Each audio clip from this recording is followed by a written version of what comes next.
Welcome to the Procrastination and Time Management Workshop from the UAlbany Academic Support Center tutoring workshop. My name is Danielle, and I'm the tutoring coordinator here at UAlbany. And I'm excited to go over all this with you guys.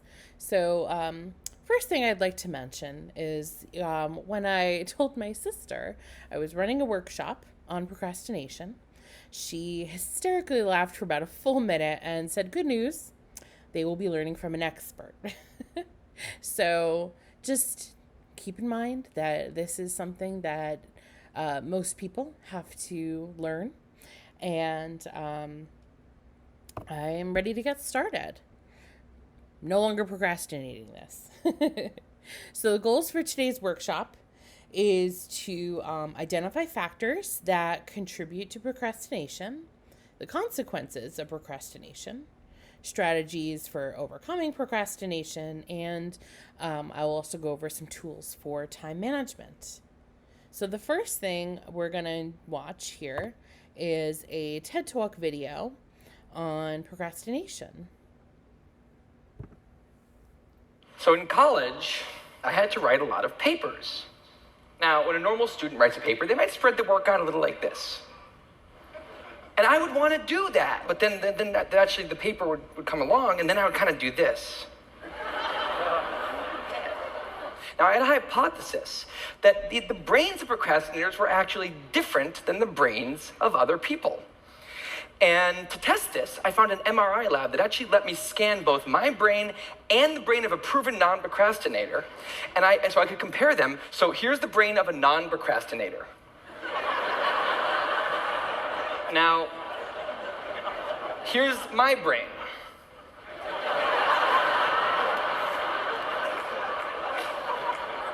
There is a difference. Both brains have a rational decision maker in them, but the procrastinator's brain also has an instant gratification monkey. Now, what does this mean for the procrastinator? Well, it means everything's fine until this happens. So the rational decision maker will make the rational decision to do something productive, but the monkey doesn't like that plan. So he actually takes the wheel and he says, "Actually, let's read the entire Wikipedia page of the Nancy Kerrigan-Tanya Harding scandal because I just remembered that happened." The instant gratification monkey does not seem like a guy you want behind the wheel. He lives entirely in the present moment. He has no memory of the past, no knowledge of the future, and he only cares about two things: easy and fun. Now, sometimes it makes sense to be doing things that are easy and fun, but other times it makes much more sense to be doing things that are harder and less pleasant for the sake of the big picture, and that's when we have a conflict. Turns out that the procrastinator has a guardian angel, someone called the panic monster. Now, the panic monster is dormant most of the time, but he suddenly wakes up anytime a deadline gets too close or there's danger of public embarrassment, a career disaster, or some other scary consequence. But there's a second kind of procrastination that happens in situations when there is no deadline. So if you want to have a career where you want to be a self-starter, something in the arts, something entrepreneurial, there's no deadlines on those things at first because nothing's happening at first, not until you've gone out and done the hard work to get some momentum, to get things going. There's also all kinds of important things outside of your career that don't involve any deadlines, like seeing your family or exercising and taking care of your health, working on your relationship, or getting out of a relationship that isn't working.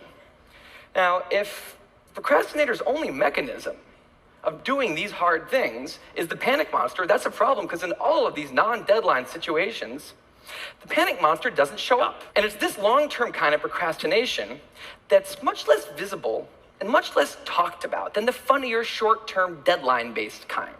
And it can be the source of a huge amount of long-term unhappiness and regrets. I had a little bit of an epiphany. I don't think non-procrastinators exist. That's right. I think all of you are procrastinators. Now, you might not all be a mess, like some of us, and some of you may have a healthy relationship with deadlines. But remember, the monkey's sneakiest trick is when the deadlines aren't there. And we need to think about what we're really procrastinating on, because everyone is procrastinating on something in life. That's a job for all of us, and it's a job that should probably start today. Well, maybe not.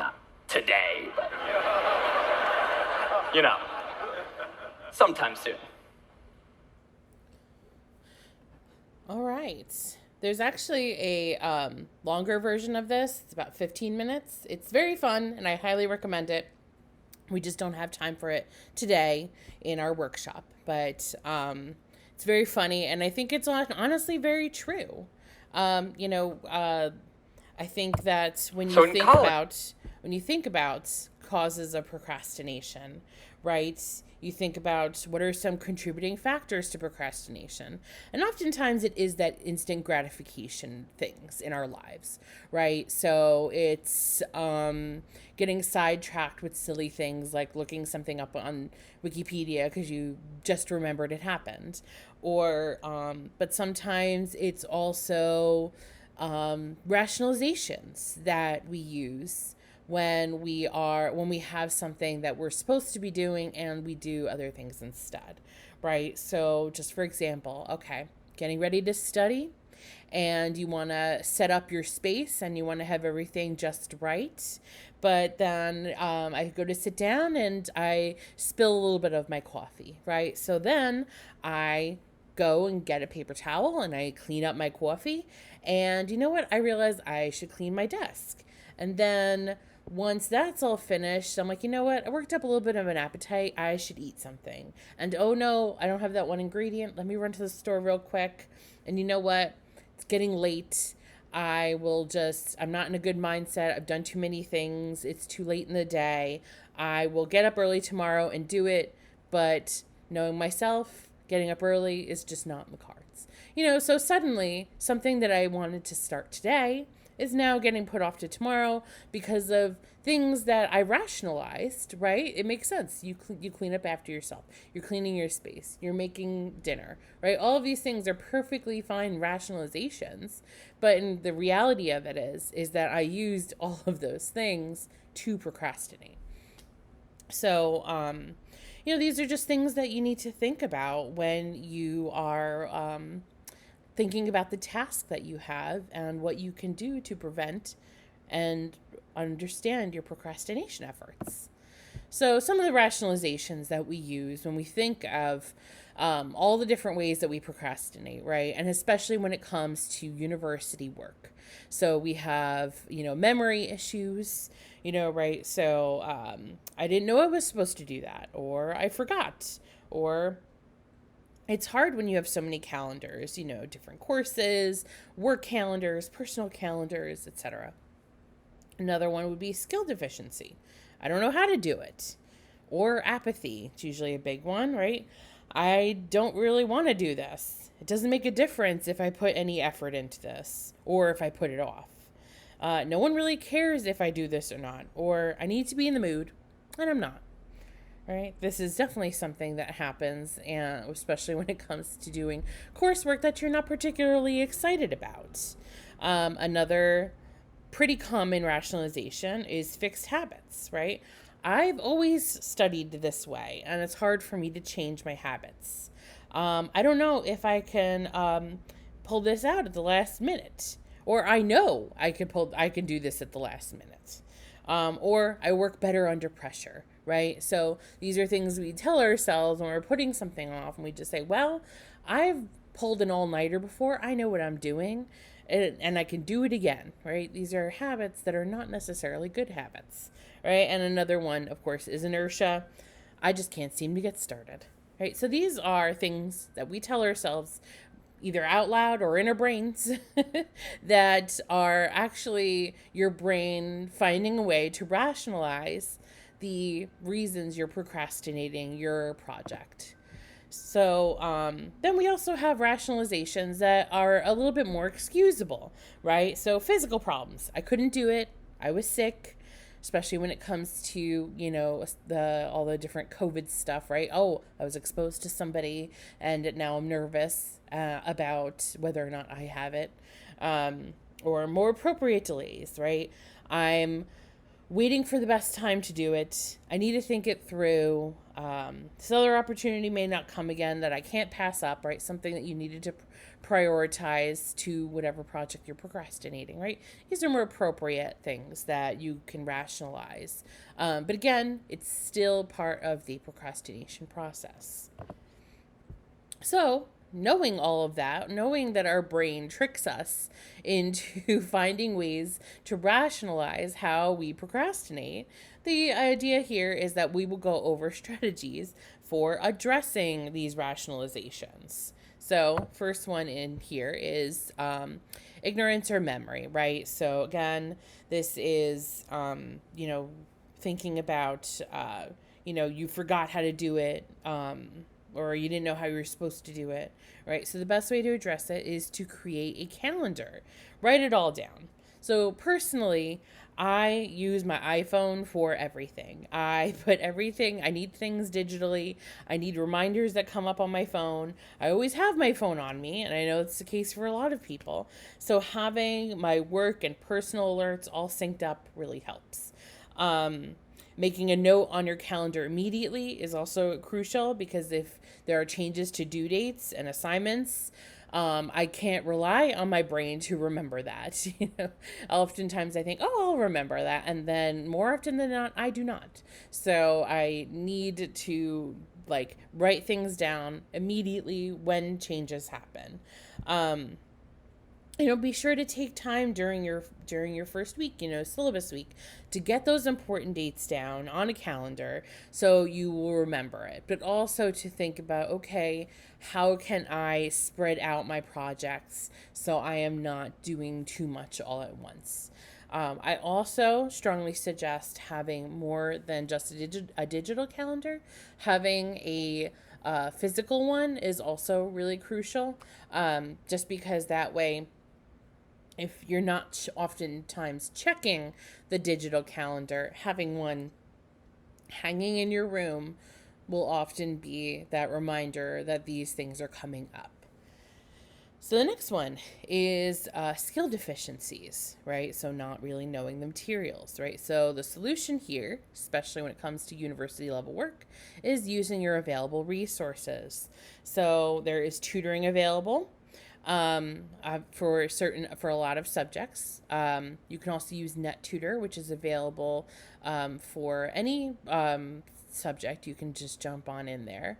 There's also the Study Buddy feature on the Navigate app, which can connect you to students in your class. So if you're looking for somebody to study with, you're looking for somebody to keep you accountable. It's always that's a great way to get connected virtually. And I know sometimes it can be a little daunting to put yourself out there physically. So it's nice that the Study Buddy app allows you to, put out that olive branch virtually. But then you can also go to office hours, talk to your professor. You can even talk to your advisor if you're struggling in your classes, and they can direct you to further ways to help. All right, next one is apathy. So here, the solution here is using external resources to hold yourself accountable. So personally, now this may not work for everybody, I use false due dates. So if something is due on May 30th, I will write on my calendar and everything I can that it is due May 20th, right? So having a date that I know I need to actually have it done, so when that date approaches, it will be done, and then I can use that extra time to only work on revisions, to only work on checking my work. That for me is actually really helpful, because it allows me to use the extra time, right, quote unquote extra time, to really focus on perfecting whatever I'm working on and not using it to cram everything in at the last minute. Apathy is the most difficult thing to address, right? Getting yourself excited or even just interested in doing something that you don't want to do takes a lot of effort, right? Distractions are one thing, right? But avoiding distractions while unmotivated is another. So another tool would be to delay gratification, or reward yourself for getting things done, right? So like, okay, I'm going to do this thing even though it stinks. And then once I'm done with it, I will, be able to go to the gym, or I'll be able to have lunch with my friends, right? So giving yourself a small reward for getting that thing accomplished is also another way to avoid the apathy rationalization. Another tool I use is using a friend to be an accountability buddy.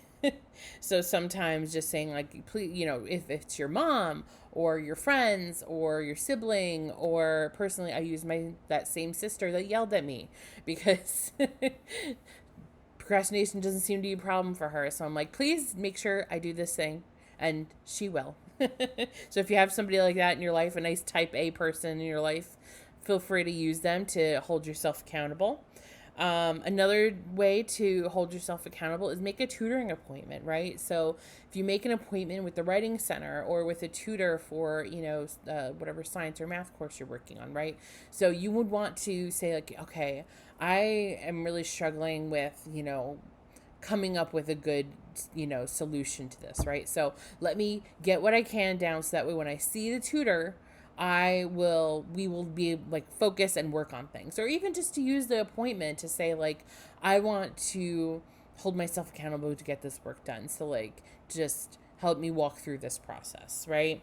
Having an external source may be the driving force to ignore apathetic feelings towards getting your work done. All right, next rationalization, fixed habits, right? So, especially when it came to working at the university level, something that really happened with me personally was when I was in high school, I only needed, X amount of time to study. And I would use that as a reason for why I was not having very good study habits at the university level. But the fact of the matter is that I needed to adjust that. Okay, even if it only took, you have to think that the content you're learning is so much more vast, so much more in depth. You need to allow that time to adjust to your learning levels, right? So, and even like in the past, I didn't need a tutor. So why would I need a tutor now? Because again, university level, using tutors is not for quote unquote extra help. It's there for a reason, right? It's a resource for college students. There's a reason why it's embedded in what you're doing. It's because you're supposed to be using it, right? Or I didn't have to plan ahead, or I pulled all-nighters before, right? All of these are rationalizations for my fixed habits. But in the end, what always ends up happening, you're cramming, you're not getting things done, you're overwhelmed, you get anxiety, right? So all of this stuff is about your fixed habits and how you need to change your habits like as a foundation, right? So I have this in two different sections, right? So depending on how your fixed habits are, right? So some fixed habits have to do with time. How long does it take to get something done? What is the rhythm of your day to day? So in that, some metacognition is required. You need to realize that your thoughts are incorrect. That I feel like we all have someone in our lives that think that everything takes 10 minutes. I'm that person in most of my friends' lives. I give myself I'm always late to everything, frankly. And it's because I measure time wrong in my head. I'm like, this takes me 10 minutes. And in reality, it takes me 30 minutes. So I, need to metacognitively think about how long do these actions actually take? Why am I telling myself it takes 10 minutes when in reality it takes 30 minutes or an hour or whatever it is, right? And the solution here is to time these things out, right? I always tell myself it'll take me 10 minutes to blow dry my hair. Without fail, it takes me 35 minutes for me to do my hair. So, and the only reason I know that is because I actually timed it out, right? So when you're thinking of your studying times, when you're thinking of how long it takes you to write a paragraph, right? Time these things out and like put a timer on. Really figure out how long how long these things take, right? So when you're thinking about your thinking, right, you're using your metacognitive skills, and you are saying this thought is not true, right? And then there's another fixed habit, right, that takes a different form, right, which is have to do with what we built as fixed since coming to college, right? So I know when I was in college, I mastered the art of napping. In all my newfound freedom, suddenly realized I can nap when I want to, and as it turns out, I wanted to nap a lot. It was mostly in response to stress and cramming and a fluctuating schedule, and it's another but frankly, napping is another tool to procrastinate, right? So, and the same can be said for nights that we go out to socialize, right? So ask yourself the real questions here, right? How many hours do you dedicate to napping and socializing? How many hours a week are you spending on your work? Are you cramming and pulling all-nighters to make up for lost time, right? So really think about, so again, these are the bad habits, and especially because it's all new, right? You're new to the college, you're new to the college experience, you're doing new things, you have a lot of different life pieces happening. So, which is, again, totally fine. It's a part of the experience, but it's important to realize that sometimes bad habits can be new, especially when it comes to attending college. And are these habits contributing to procrastination? And if they are, you have to think about really breaking those bad habits, right? Finding a way to avoid doing those things simply because it's a strategy to procrastinate. All right, next one, inertia, right? Small steps is the solution here, right? So my favorite thing to help myself get motivated to do something, right? If I don't want to do it, or if I just need to just get started, right? Writing a list, and it can be really small pieces of it, right? So, like if I have a project, I break it into the smallest possible pieces, just so that way, if I'm not enthusiastic about it, I'm still crossing things off my list, right? So if I need to just do a brainstorm session on a paper I need to write, right? Like that's only going to take me 10, 15 minutes. But if I put it on my list and then I cross it off my list, it's something that I did, something that I accomplished. And that is still something to be proud of. And then, of course, another way is to reward yourself when you get these little things done, right? So getting those steps down on paper, writing them down, crossing them off the list, and giving yourself a nice little reward. It's a good way to get yourself started. And then, of course, we come to, again, the appropriate delays, right? And the best way to deal with this, especially at the university level, is to talk to somebody, right? Talk to your professor, talk to your advisor, let them in, let them know what's going on with you, so that way you can make adjustments to any, if you need to, if you need a day or two, like an extension, right? These are things that you can talk to your professor about. You have access to these people. You have access to your professor. You have access to advisors. You have access to, TAs. So, like, use that as a way to really, the point here is that sometimes you get sick and you're in it and you don't really think about, oh, let me reach out to this person. You're just like, I'm sick. I want to lay in bed all day. But, like, the adult thing to do is to reach out, let people in your circle know what's going on, so that way you can make the appropriate adjustments to your schedule if needed.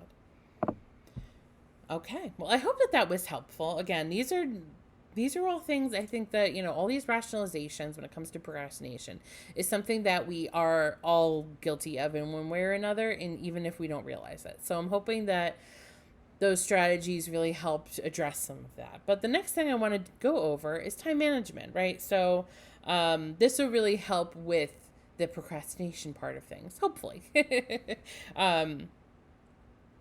So let me just get started here.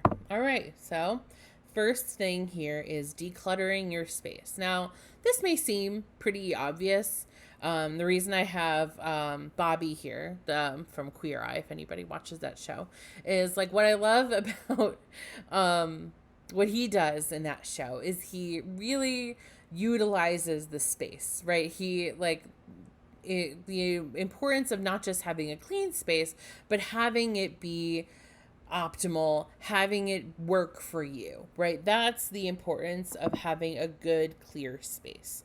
Clutter, multiple visual stimuli can be distracting because it competes for representation in your mind. And research also shows that the process of decluttering can represent procrastination.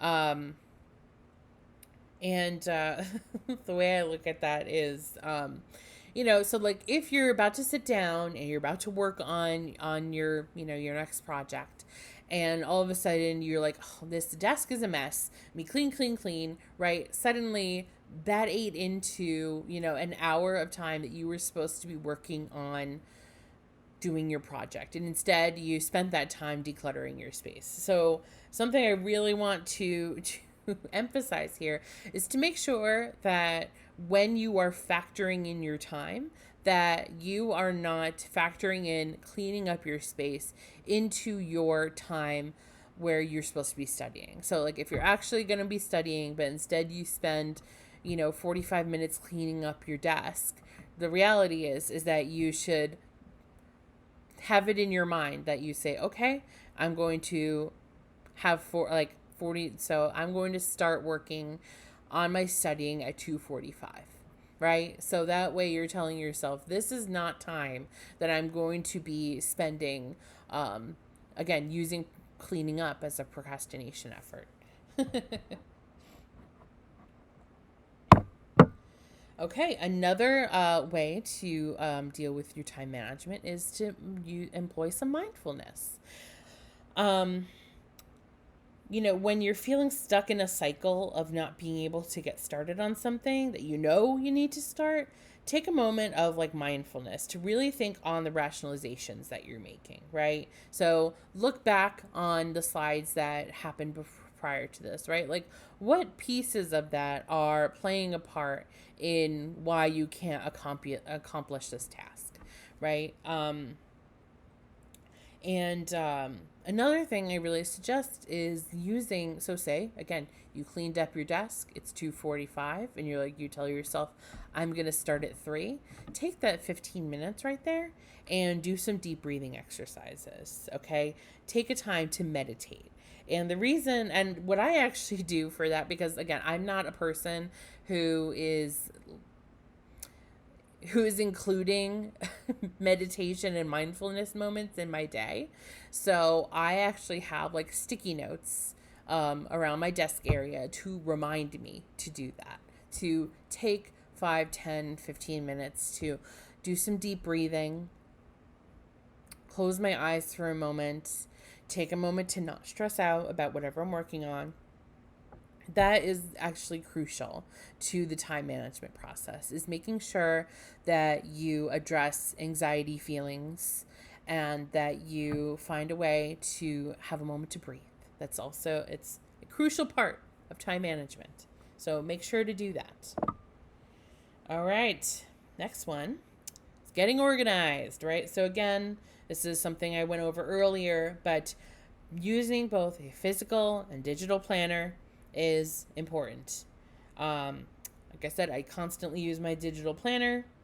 I know for myself, when I see people have really pretty physical planners, it makes me super jealous because I feel I want to be that person that has the gorgeous color-coded physical planner, but that's just not something I can recreate. So I do my best with my little notebook planner. But again, that's just who I am. I like to write things down anyways. I like to write lists. So that's the kind of calendar I need.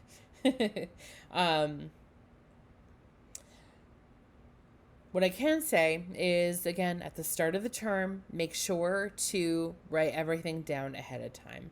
So write out the assignments in your phone, make phone alerts, and that will help you get things done.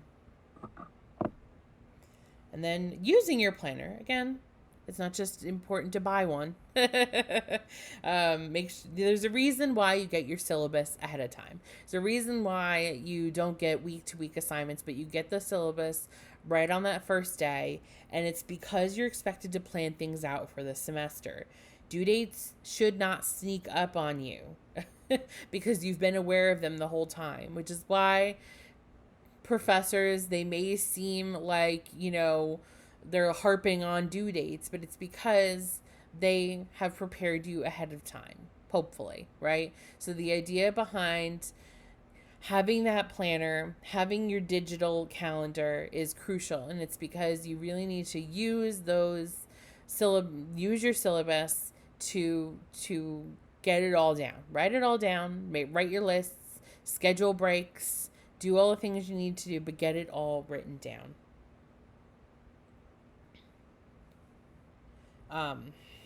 So I have here, be present in your current plans, write lists, schedule breaks, yada, yada, yada. One thing I want to mention about this is I'm a fan of writing lists because it helps things keep separate, I like to have things separated out, right? So I have my grocery list, my cleaning list, my shopping list, all in separate lists.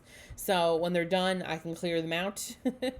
If you keep all your to-do list all in one space, it can seem like it's never ending or that you have 1,000 things to do. So keeping them separate so you can knock off entire lists is much more satisfying. So I will say that. So if you're listing out to-do lists, keep your priorities clear, schedule breaks, write in scheduled breaks for yourself, right? All of this will help keep your time managed, and that is going to help in the big picture.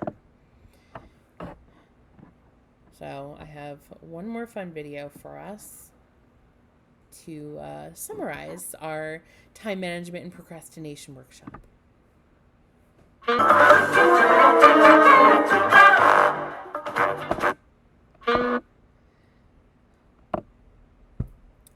So so this is just something to keep in mind, right? That we are all little Liz Lemons here trying to get our life in order, and sometimes a bike will come barreling at you. Point here is that you have a lot of good resources here. You can access tutoring. Feel free to contact me if you have any questions. I really appreciate you tuning in, and feel free to attend some more of our workshops. Thanks. Have a great day.